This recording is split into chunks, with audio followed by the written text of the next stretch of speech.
Hey man, yeah, you trying to break your mic? I I'm don't know. I'm knocking on the door to see if we're there. I don't. What's wrong with your face? Because you was knocking on the fucking mic. That's I'm what. sorry. I'm sorry. I'm Did you sorry. I'm not know? sorry. I'm sorry. And we are back with another episode of Nothing But Facts, Season 3, Episode 15. I'm Chloe Rogers, grandson of Steve Rogers, Whoopty. son of Aaron Rogers, Mm. and I'm here with the bestest co-host in the whole wide world, Mr. Trill Bill. Yeah, we back at it like crack addicts, ready to talk that good shit. You know, it's a lot going on in the sports world. Shit, just watch my dog Bam hit the game winner. I Commentate thought you that said you bit. washed your dog, and I was like, wow, you got Yeah. a new dog? Is he in Shit, Japan? shit. I was trying to give Simba No more that. Simba. Nah, hey, Simba still, Simba rolling around. You feel me? Kicking and shit. Rolling around. Yeah, you What know, type of dog is this? he's a Is dachshund. this a ferret? Basically. That's basically what he is, a ferret.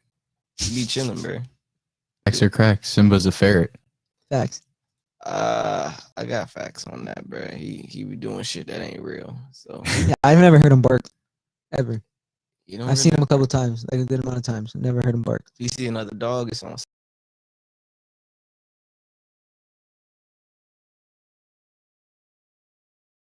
Clip. Someone showed that clip. someone showed my. All right. He was watching live, just like these lovely fans, which, by the way, if you're watching the show live right now on YouTube, make sure you subscribe, like, all that good stuff. We got content dropping weekly over here, but I think it's time for nothing but facts to go to facts or crack. Wow. All right. Into it. Let's jump on That's a into tongue it. twister right there. Right, tongue twister. Whole lot of facts to be said, nonetheless. Regardless, facts or crack, we're starting it off the right way. First facts or crack question. Ben Simmons, can he win Defensive Player of the Year? You could go first, man. Go right ahead. And it's crazy because we both are like Ben Simmons, but it's defense. We're not talking about overall, so we could talk good about Ben Simmons' defense, hell yeah, that boy, he elite. He's something special. That boy covered a 1 through 5. He do it all. He probably could guard fucking Embiid the best in the league at this point. I don't see who else can. I'd bet on that, to be honest. Because I'm like, bro, this man can guard everybody. He's gonna make your point guard struggle. He gonna make your two guard struggle. He gonna make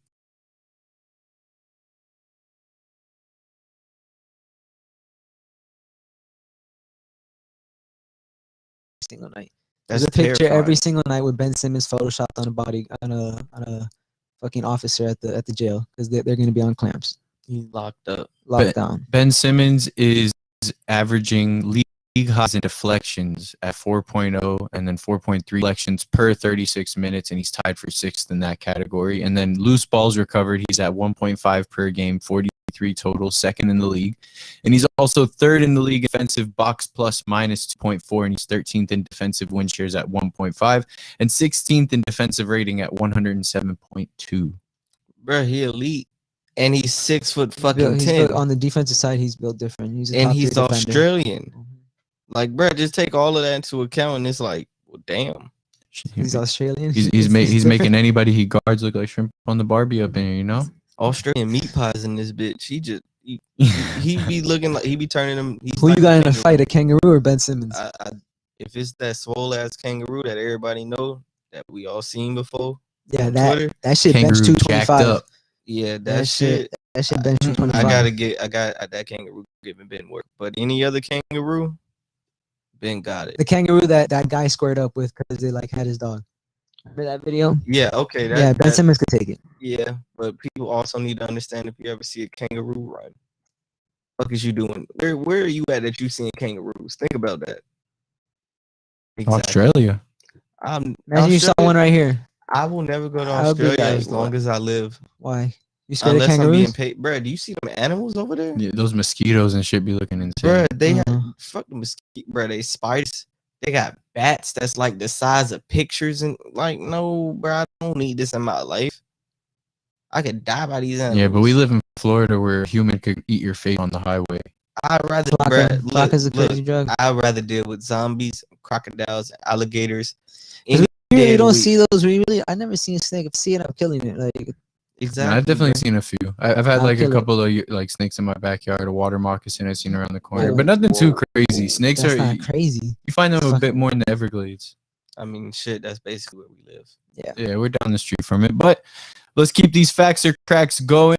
So we got the next one here. And it's a good question because AD and LeBron have been out. Now they will be coming back soon, and we'll touch up on that in a little bit. But will the Lakers not get home court advantage in the first round of the playoffs? Facts or crack? We'll start off with Trill. I got big facts on that. Like, I don't see them having home court advantage just because LeBron's not going to be back until maybe the end of the month. And although AD was cleared, I think, a couple of days ago for full contact practice, it's like, if you do get AD back, what you going to do? Send him out there by himself so he could die again? Hell no. Nah. You waiting for LeBron to get back. So I think he's supposed to. He didn't play yesterday. It's like he's questionable for the next game. They're just taking it slow, but it's cleared. Like they're just procrastinating now. They're like, yeah, it's like, maybe, bro, wait for LeBron, bro. They're only a game and a half back when Denver. But either way, if that's a first round matchup, I'm sorry, Denver is gonna be the same thing as last year, and you don't have Jamal Murray. Michael Porter Jr. better become the swingman in NBA history to even have a chance to get in that series. All of their wings have to step up. When Jokic plays AD, he puts up numbers, but on the other side, he can't. He light skins. He can't. Anthony Davis. Okay. On to the next one then. Since we're talking about the Lakers missing home court advantage, the Bucks have also been a question as far as where they're going to be standing as far as the playoffs go. So the question will be, since they are the reigning number 1 seed from last season, will the Bucks not lock in the 1 seed this year in the East? Yeah, that's a fact. They're way too. There's 4 games back, but it's just like I don't see Philly ever going on like a losing streak more than 2 games. Yeah, they're gonna close out damn near probably 48, 49 wins. It's just the way Philly is. Like they could easily finish with like maybe 2 more losses on the rest of the year. And then we literally just watched Brooklyn play earlier. Bro, they just fall apart. Like, I don't know. And their big three has a very limited amount of playing time together. Their big three, as of now, has 7 games played together, but I don't think it'll get above 10 for the rest of the season. Just because we literally, KD might as well just sit out. Hurt today. Kyrie had a thigh contusion. Might as well just sit out. Kyrie was just out there by himself, and James Harden is he giving it to God. He's like, look, I played 40 minutes for like 2 months straight. Y'all was tripping, bruh. Mm-hmm. And he's in Miami, so they know he's going to spend the night out at the you-know-where. With the crazy thing, the Hawks are only doing you-know-what. The Hawks are 4.5 games back of the 3 seed. Hey, I remember when I said the Hawks were going to be a playoff team, and they started off cold. And you got to shout out to Nate McMillan. But it's because of him. Coach, and it was like, he came out. They've lost like fucking only like 3 games or some shit since he's been hired as the coach. Crazy. Milwaukee's not getting the number 1 seed at all. Giannis is kind of banged up too. I know they're gonna save him. They don't really need that number 1 seed. And to be honest, I just like they just better hope they don't have to play Miami in the first round. Big facts. Nothing but facts. On to the next one. Will Chicago miss the playoffs even though they traded for Vucevic? Facts or crack? As of right now, they're the 10th seed, and shit, they be in the play-in game against Miami. Yeah, that's GG's. So it's like, bruh. We just saw what Miami did without Jimmy. Zach LaVine's missing about 2 weeks now because of COVID protocol, so they might dip now in the standings for sure because it's either Orlando Magic or Vucevic out there. So I don't even think they might make the playoffs. But Indiana's gonna stay afloat. Russell Westbrook and Bradley Beal. Markkanen alive? Yeah, I don't know. More so, Russell is gonna get him into the playoffs. Toronto could still make it. And yeah, that's them. Chicago's out, in my opinion. Chicago is fried, and they literally put it all in. They was like, look, we got rid of, bro. They were able to finesse and get rid of Otto Porter Jr. with that terrible ass contract, and then you got rid of Wendell Carter, fucking injury prone ass. Get Vucevic back, and then this man, fucking Levine, 2 weeks. Come, like, damn, bro. Y'all thought y'all was close. They got like 2-3 years to. I mean, probably like 2 years to show Levine that like, yo, we could do something here. And then he's gonna be like, I'm out, bro. I'm going back to LA. He's going to the Lakers type of. I could see it for sure happening. All right. And you had alluded to the idea of Russ and what he's been doing for the Wizards. And if we got to say he's been putting up historic numbers once again, you know, 25. A lot of people would say that in OKC he was stat padding, and then he went to Houston, still pretty much did the same thing. Now he's in Washington. I just don't understand, like, why is it stat padding? Like they're playing the game. You get me? Like you can tell when someone's stat padding. This man just has the hardest drive in the NBA. Like he's dedicated. Like top 3 work ethics of all time. Like maybe as an athlete, he's trying. And there's sometimes, obviously they know the record. He's literally like probably like less than 20 from having the all-time record for triple doubles. So those rebounds sometimes they might break it, but other than that, his passing, his will to score, no one could stop him. For me, the only thing he does when it comes to stat padding, I would say, is the rebounding, and that only comes into account on free throws. Because if anyone's ever noticed, they'll have everyone box out. He'll come from the 3-point line and get a rebound. Other than that, Brandon Man just plays with the most energy every single night. And what you're going to do, be upset about that? Well, with that being said, is Russell Westbrook the most important wizard? Facts or crack? I was thinking about this. When they are winning, yes. When they are losing, no. Because he's still going to give you 100% no matter what. But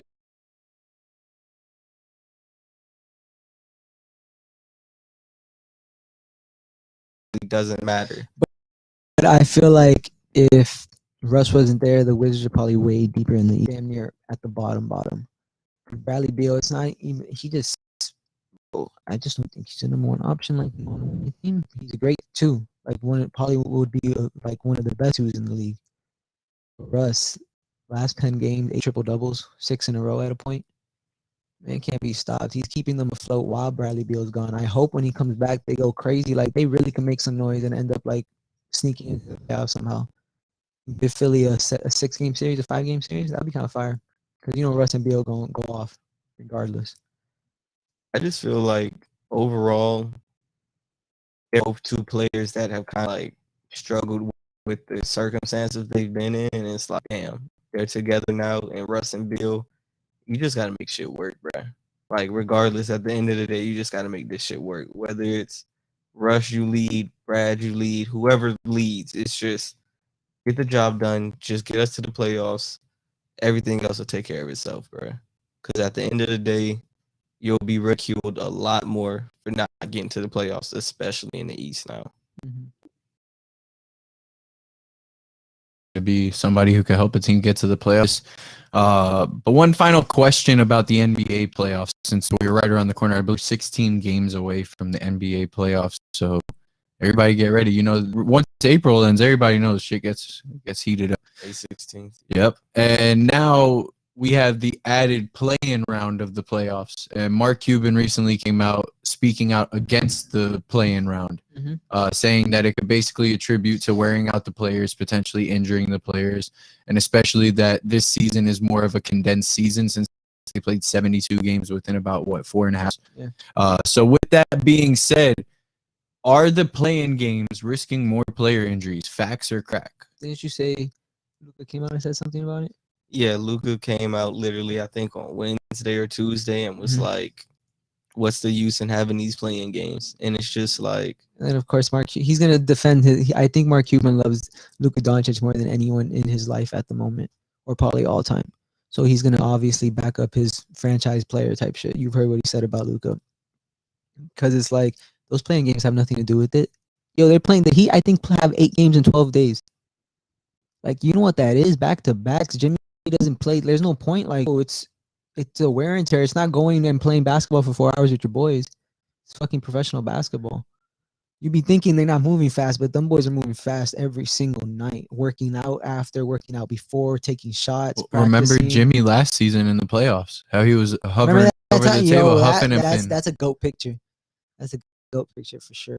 For me, I look at the comments and I'm like, bruh, if you felt that way, then you would have been one of the few owners that voted against doing this season in the first place.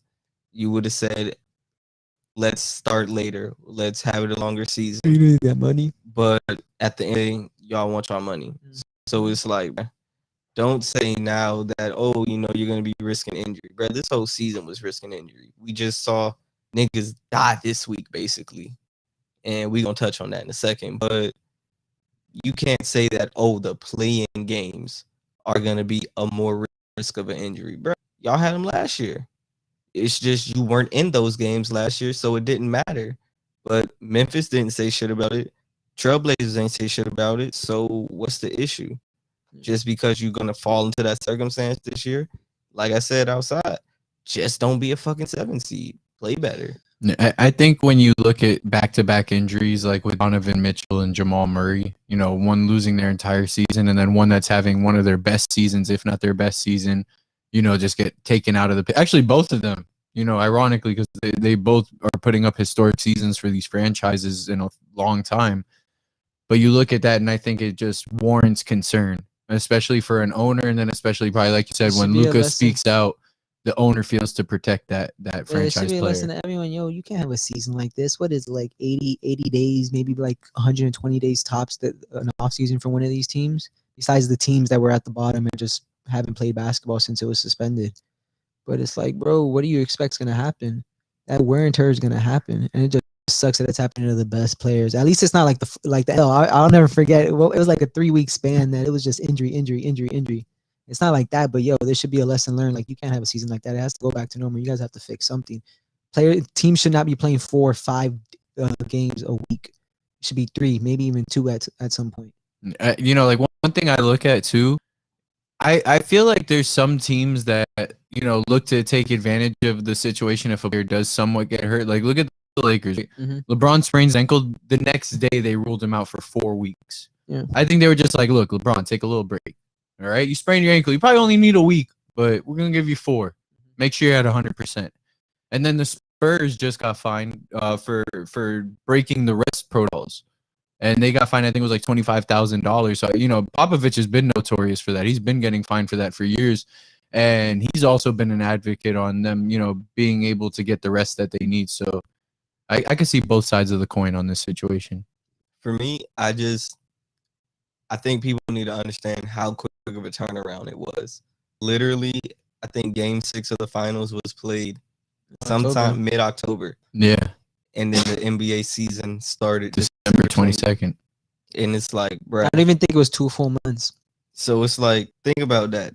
Usually it ends the latest is Father's Day in June. Mind you, they were also away from their families that whole time. So they only got like a little bit over a month with their families again. So you have June all the way till training camp doesn't start till September, October. Then the regular season starts in November. That's a whole 3 months compared to that got cut in half. Basically, that's basically what you did is you cut a whole off season in half. And then in half the time of what you would normally have for a season, you're fitting in 72 games. That's how many it was.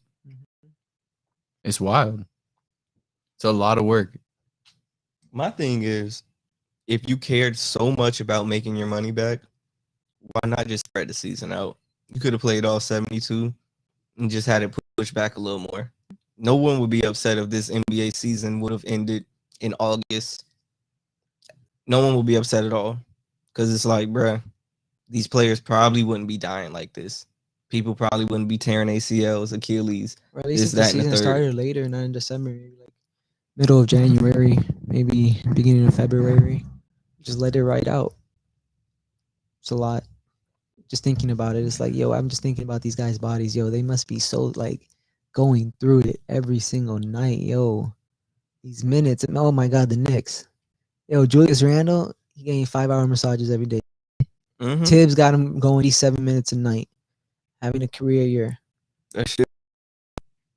Julius Randle went from fat to like not fat, but like like mellowed fat to like just being cut, swole shape.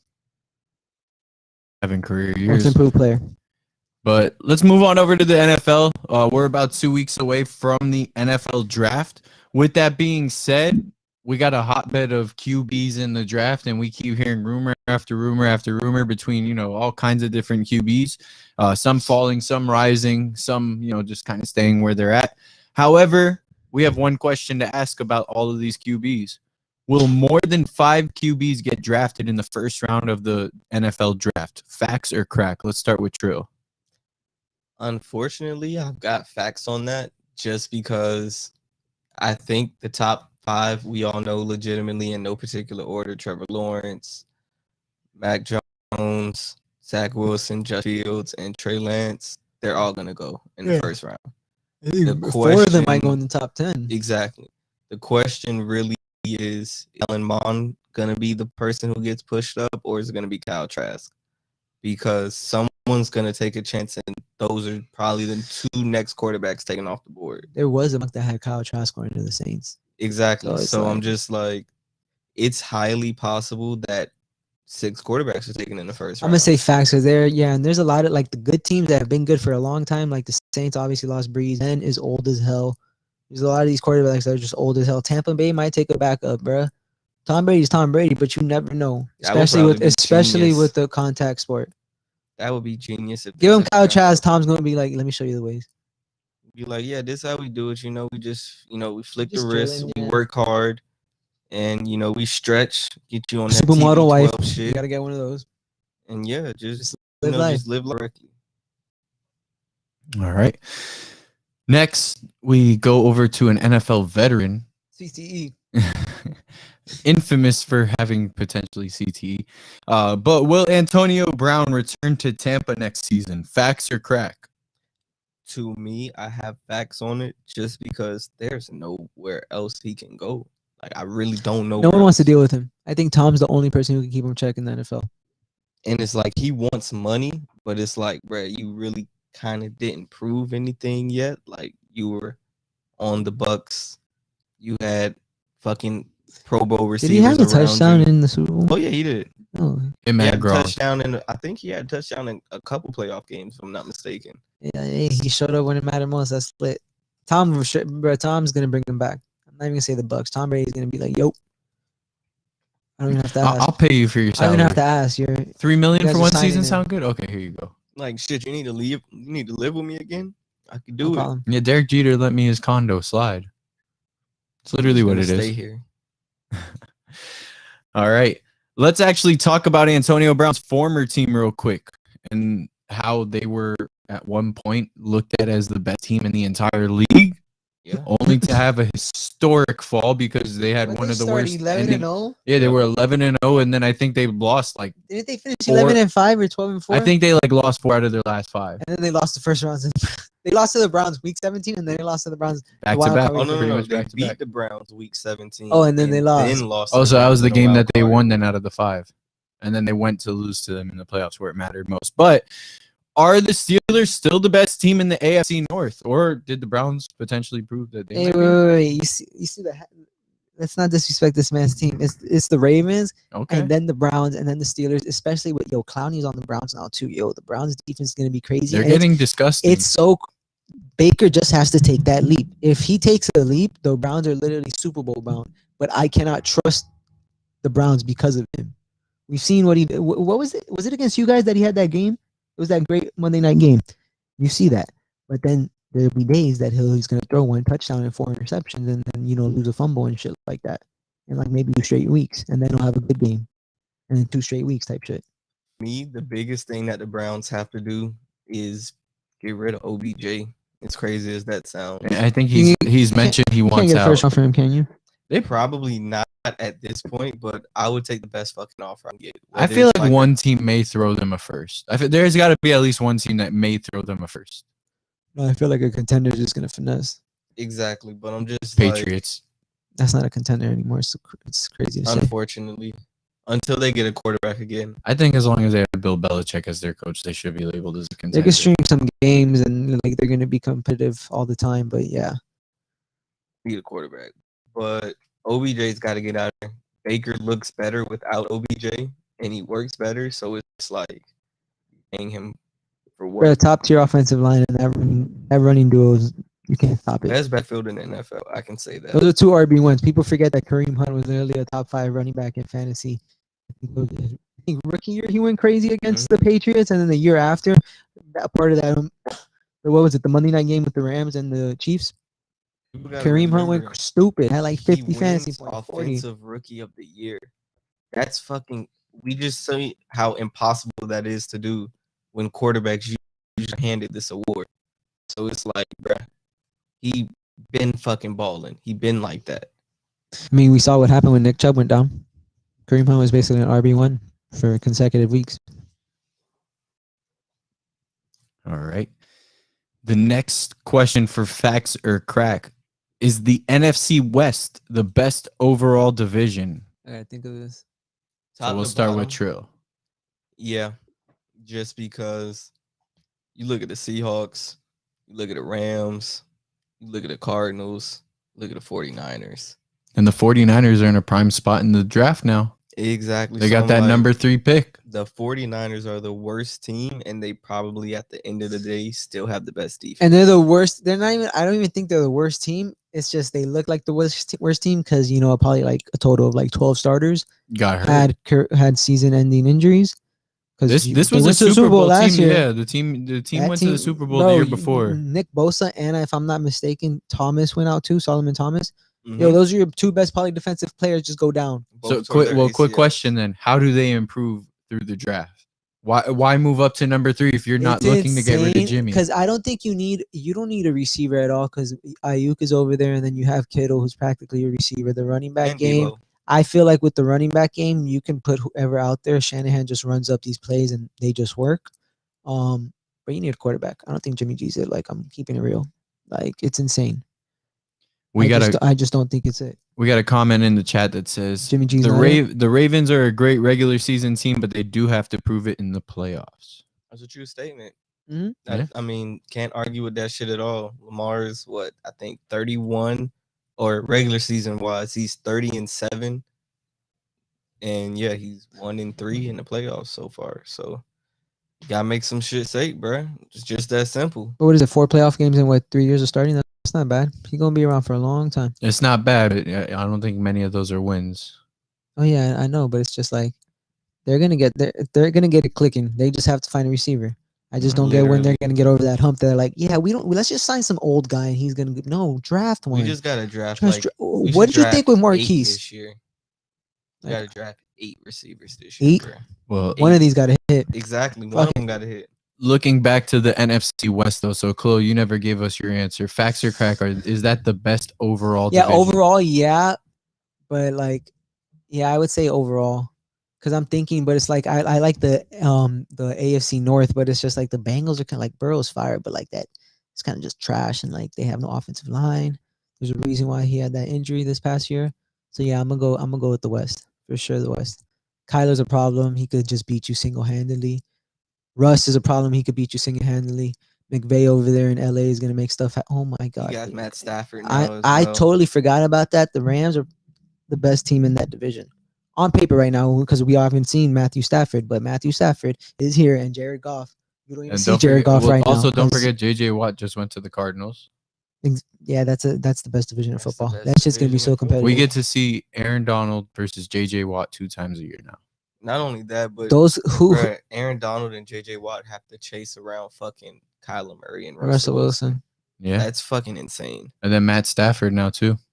Matt Stafford's going to be running for his life. Those other and two. Jimmy G or whoever is the 49ers quarterback has to see them twice. Any chance we see Justin Fields go to San Francisco? I would love that, but I hope. But what I think comes and what I ultimately think happens, I think they're going to take Mac Jones with that pick. If they take Mac Jones, I'm going to laugh for a very long time. I just think that Kyle Shanahan doesn't need a mobile quarterback like that. Mm-hmm. And he'll almost get caught up in the fact that, look, if I've got a quarterback that can run a 4-4, I'm going to put in this option offense. But if I've got Mac Jones, I'll run this shit just like Atlanta and anything else I've ever done before. Because let's face it, it only worked with RG3 for 1 season, and then my man's knee went straight to heaven. So, stanky leg, playoffs. That's what happened. All right. Our final facts or question goes back to the draft and does talk about a QB. And the question is in regards to some comments that Trevor Lawrence had made last week. Read them out. Now, with the facts or crack question. So the comments were along the lines of his father, Trevor Lawrence's father, saying that Trevor Lawrence's mentality is he doesn't feel he has to put the chip on his shoulder to win a Super Bowl at all costs, and that he could sleep at night knowing he retired if he didn't win any Super Bowls whatsoever. So with that being said, should teams be concerned, and should fans like such as ourselves be concerned that Trevor Lawrence said he doesn't feel he has to win a Super Bowl at all costs? Facts or crack? No, he's one of those. I feel like he has that Aaron Rodgers mentality where it's like outside of football, he's like, okay, I'm a human being. I have other shit to do. Football is just this part of my career. Marvin Jones even said the same thing. He knows he's that good. He doesn't need no chip on his shoulder. There's a reason he's been the #1 pick for this draft for the past 2 since he came into Clemson. Like there's a reason he is who he is. He knows how good he is. I feel like he just has that mentality that it's like it's bigger than this. Does it just show how advanced his maturity is compared to other QBs and players in this draft? I just look at his comments and they make a lot of sense because at the end of the day, he's been rated the #1 quarterback, I think, like since 8th grade. So it's like, bro, what chip do you need? Exactly. What chip do I need? Like everyone has thought maybe some like pressure in your head or some shit. But like I've been that guy at every step of the level. Like I start all 4 years of high school. I walk into Clemson after Deshaun Watson. Get him a title. And get them a title my freshman year. So, and we're in the playoffs every year. And the only reason we ever really lose a game outside of the playoffs is because of COVID. So, yeah. I don't have a chip on my shoulder. What? Don't need a chip. I know who I am. I'm already Trevor married. Lawrence. I'm married. My wife at 21 years old on college campus on the field, and he's opted to skip going to the draft so he could be with friends and family. I'm gonna be coached by Urban Meyer. We gonna make it work. And I get to go live back down in fucking Florida. Yep, he gets to go to Jacksonville and then probably gets free tickets to AEW whenever he wants. Catch Trevor Lawrence versus Cody Rhodes coming soon, probably. But let's go on into some regular topics real quick. On a more somber note, later in the week, I believe it was on Friday, LaMarcus Aldridge announced that he was going to retire due to having an irregular heartbeat. He called it one of the scariest things in his life.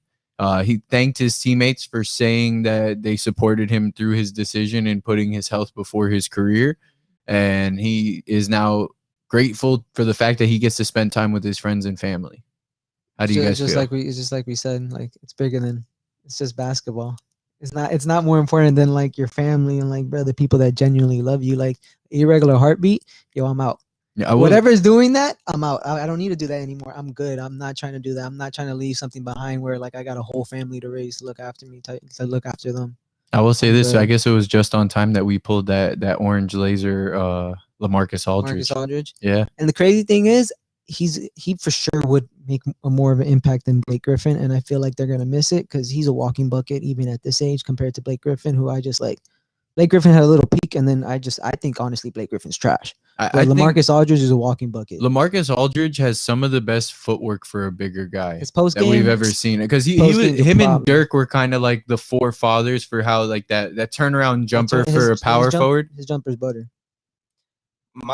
The way I look at it with LaMarcus, if I'm not mistaken, he was diagnosed with it going all the way back to rookie year. I think draft combine is when he originally found out about having an irregular heartbeat.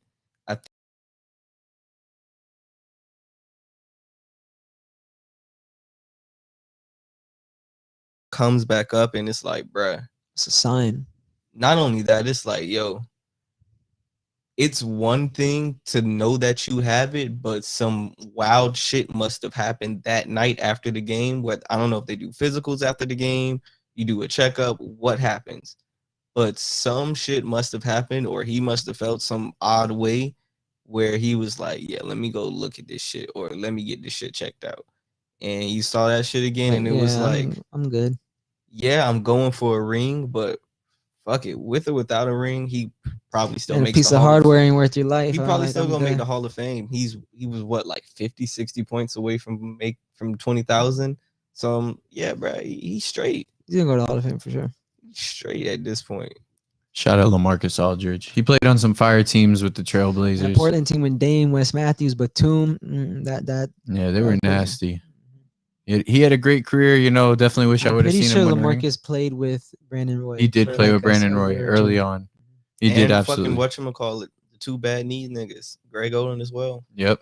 Oh, he played with them all. Could you imagine if he would have had all of those picks at one point together? Brandon Roy, Greg Oden, Dame Lillard. Brandon, I mean, they would have never got Dame, but Brandon Roy, bro, don't make me start. Bro, imagine if Portland that guy, doesn't bro. fuck up the draft and they don't take Greg Oden. They take Kevin Durant, LA. It's a wrap. Exactly. I know they don't get Dame, they don't get CJ. Also, don't forget the infamous pick that they didn't take Michael Jordan either. It's crazy. They took KD. That would have been two guys that went to Texas. That would have been the best combination ever. Bro, that would have been deadly. Like they would have fucked shit up. It changes a whole like other aspect of the NBA. Because it's two 7-foot buckets, but in two different ways. Mm-hmm. Like that. You got the outside and you got the inside. Each give you 25 in their peak. Well, KD 30. Let's move this on over to the active NBA season currently. Anthony Davis and LeBron are rumored to be returning soon. It's a wrap, like snack. It's a wrap. You think they come back at 100%? Yeah, there's a reason they're saving them. They could keep on taking their time. It doesn't matter. The Lakers could be the AC. They're gonna win the playing game, and then they're gonna make history. Be the first 8 seed since was it the Knicks? Am I mistaken? I believe when we got swept by the Spurs. I don't know. Someone checked that, but yeah, the AC, like it could easily happen because that's not an A seed, and it's like LeBron and AD. You cannot stop that. You saw them last year with Drummond and AD. Oh, bro, there's no way Brooklyn could beat them. There's no way. You need rebounds. You cannot. No matter what James Harden and KD and Kyrie do, you need rebounds. And it's like that LA team, they're going to come back at 100%. There's a reason AD's missed 2 months. There's a reason LeBron's missed almost a month. And you could tell LeBron was doing workouts during the game, like just like little exercises like balancing and shit like that. You could tell he's good, but they got to take their time with him. They're going for much bigger shit. They're going for a championship. I'm way less concerned about LeBron. I'll start with that. AD's definitely concerning because that foot. It's not a foot. It's an Achilles. It's like a heel. It's a heel and so many different things. But they must have done some voodoo on it that looks like you're good. Because that is scary. But when he left New Orleans. Not only that, I'm thinking all what happened with Boogie too. If I'm not mistaken, he got hurt in the finals against us. Mm-hmm. Yeah. So it's like it looked like some like, oh my god, they're gonna take it to 7 because this man just like popped his Achilles. Exactly. So it's like, and then he has this situation again. I hope AD comes back 100% because that's really the only question mark. If AD's 100%, hell, 90%, they'll be able to make it to the NBA Finals. But an 80% AD team, a Clippers team, a hot Portland team, someone could give him some fucking issues. I think Drummond's gonna help ease the load, especially down low. Like, because AD won't have to rebound. He's vibing. You just be like, AD, just do your shit.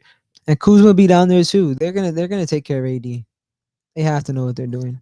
THT better get playoff minutes. That's all I fucking know. That's a fact. If you got any common sense, we got that orange laser mosaic THT. Okay, that shit gas. And we got y'all gotta go follow that Broward County Breakers. If you fuck with sports cards, live breaks, memorabilia, Pokemon, NBA Top Shot, all that good shit. Yeah, y'all want some Pokemon? We got Pokemon. We got all that good stuff. But yeah, y'all check that out. Me and Chloe behind the scenes over there as well. Shout out that LeBron Kobe tribute dunk too that we pulled. But we got one final topic for the day. Steph Curry has been going off. Do you have those stats from the last games? I know you had it pulled earlier. I didn't get to pull it up. But there's different shit. He really is some goat shit. It was 10th straight game of 30 plus more points. Yeah, he's up there. He's in between Michael and Kobe.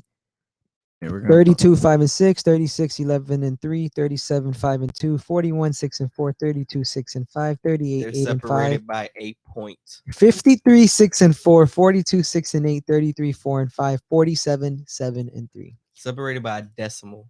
So yeah, currently they are separated by a decimal. Steph Curry's averaging 31 points, 5.6 rebounds, 5.9 assists, while Bradley Beal's averaging 31.1 points, 4.8 rebounds, 4.9.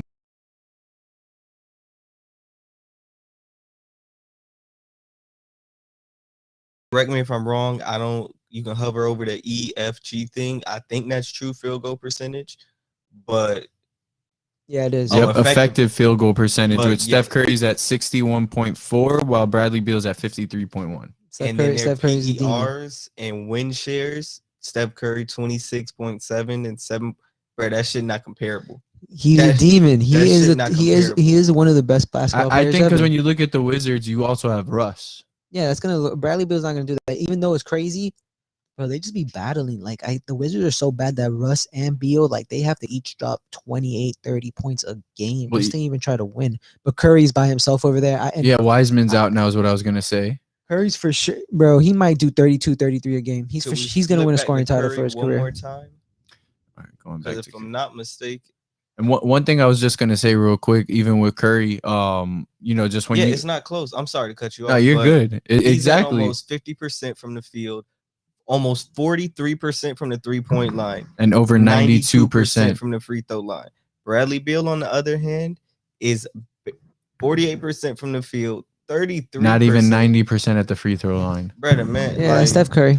He's almost getting into that whatchamacallit range at this point. Well, you know what's going to be crazy is when the Warriors potentially are another lottery team again, and then they get back Wiseman, and then they get back Clay. I mean, we're gonna see they're gonna be in the plan, so we're gonna see what's gonna happen. What's gonna be? They're in the 9th seed right there, right now. I mean, shit. They still. I always get it confused. Do they own Minnesota's pick going into this draft?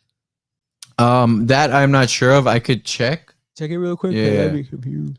Because if they do, then bruh, they're looking at, if I'm Golden State, I can fuck the whole game up, and I'd go get either Evan Mobley, someone like Kuminga, just another big or wing, and I'd be like, yes. Yeah, right. Minnesota has to give their pick to Golden State. Okay, I remember now. Houston's going to give theirs to OKC. If Minnesota's pick is outside of the top 3, it goes to Golden State. If it is inside of the top 3, Minnesota keeps it. In a mock draft, they projected Minnesota to be at around 5. They're fried. They're going to be so sick, and the Warriors are going to be set. Exactly. Let them take one of these guys from the G League. And then the Warriors are projected to get locked in around 13 again, so they're going to get 2 lottery picks. Yeah, it'll be, bro. Go to just like a random mock draft. Just type in mock draft just to see who's around 5. Let's see here. Because it's like they're going to take a G League kid probably. So the first name it shows here, it says at number 4 overall. Okay, so let's see. I think they're just showing you the odds, and then they're telling you a couple of prospects. So they would be at 5. It's saying that at around 5. Let's see. The top 4 consensus. Ooh, you scroll back up because I just saw it. Top right. They're saying around there they could get like Jalen Green, Chris Manning, Evan Damerol, Danny Cunningham. Jalen Green. Potentially Jalen Suggs if he falls. I mean, the way I look at it, to me, Jalen Suggs is going to be the player that falls. They're actually saying they project Jalen Suggs to go to Sacramento.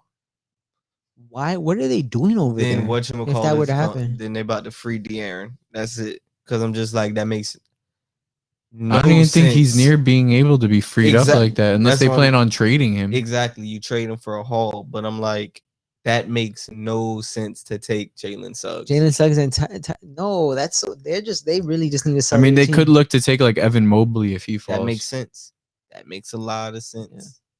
Yeah. I don't think Evan Mobley's a number 1 pick. They have him at 2 projected. Yeah. I think people are going to get caught up in the hype of Cade. So you're going to look at either Cade or even Jalen Green, one of these G Leaguers, being the first pick overall. But yeah, that shit's crazy. One final note before we end the show. We had Rasta Lion chat in one more time, and he did say Curry's the best shooter I've ever seen, just so scared that his ankles will end his career early. Yeah, shit, I'll never forget those first couple. I was just talking about that shit the other day. Like he might have been like, people thought he was gonna be like a Brandon Roy, basically, like gone in a few years. Terrified because I was like, bro, he rolls his ankle and is out for months. This doesn't add up, sir. I roll my ankle, I might be back in a week or 2. You're rolling it and are out for months, sir. And you play professional basketball. This shit don't add up. My thing would probably be this: Curry's probably gonna retire before 40, more than likely. You know, because I'm sure with those 36. Yeah, with those injuries, it usually subtracts the time off of you. You know, later on. Once Clay comes back and they do what they got to do, I feel like they'll go for like maybe 3-4 years, unless they like somehow miraculously like, bro, something happens on the Clippers and Kawhi slides over there. But if not, Curry's gonna give it one more go for a title. You can say like 3, maybe 4 years at the max, and then he's gone. And then Clay might be gone, or he'll just be like, I just want the 3-point record. These picks are gonna be this draft: Wiseman and this next upcoming draft are going to be very important for Golden State, especially for their future. Because, like you said, we know what Curry, Clay, Draymond represent, but that's basically another 4 or 5 years of that. Yeah. You need to, as crazy as it sounds, start thinking about the future. The NBA, as we know, is going. But that covers it for this week. As always, follow us on Twitter and Instagram, MBF_Clo, MBF_Trill, MBF_Podcast. On YouTube, MBF_Podcast. Subscribe, like, comment, hit that bell notification, and Nothing But Facts altogether on Apple Podcasts, Spotify, and Anchor. I was like, yo, what happened, man? You cut me off, dog. Dogecoin, buy some cards. Dogecoin. Doge Day 420. Brown County Breakers, MBF, we out.